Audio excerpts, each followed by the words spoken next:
Ishu wa ujio wa kocha mpya ndani ya kikosi cha klabu ya Yanga kuja kuchukua mikoba ya Romain Folz bado imekuwa ni kizungumkuti kwelikweli, licha ya kuwepo kwa taarifa mbalimbali ambazo zimekuwa zikihusisha makocha mbalimbali kuja kuchukua nafasi ya kocha huyo Romain Folz.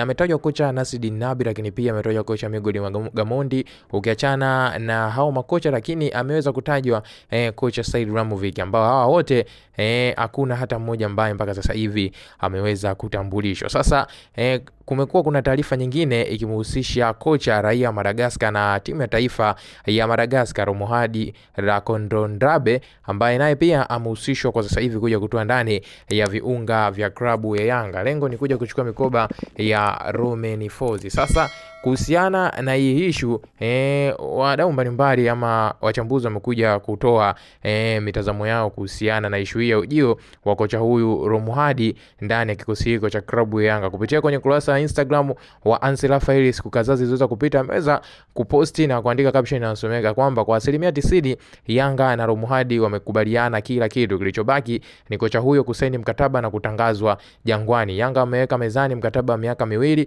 Romuald pia anaitaka Yanga. Ikumbuke kocha huyo alipeleka Madagascar finali kwenye michuano ya Chani, lakini pia timu yake inashika nafasi ya pili kwenye kufuzu kombe la dunia, ambapo wako nyuma ya Ghana kwa alama 1. Bara jipya linakaribia kutua NBC. Hiko ndio kitu ambacho Ansel Rafael ameweza kukiposti kupitia kurasa yake wa Instagram, akiweza kutolea ufafanuzi issue ya ujio wa kocha huyu Romuald. Kwa upande wake yeye ameweka 90% ya kocha huyu kutua ndani ya klabu hiyo ya Yanga Sports Club. Sasa kupitia kwenye kurasa wa Instagram wa afisa habari wa klabu ya Yanga, hapa namzungumzia bwana Ali Shabani Kamwe, na yeye pia ameweza kuposti kitu ambacho kwa upande wake ameweza kukiweka kupitia ukurasa wake pale wa Instagram. Kwenye ukurasa wa msemaji wa klabu ya Yanga Ali Shabani Kamwe ameweza kuposti picha inaonekana kama mtu hivi anachungulia, lakini pia akiambatanisha na caption inayosomeka kama naambiwa tangu saa 12 asubuhi wachambuzi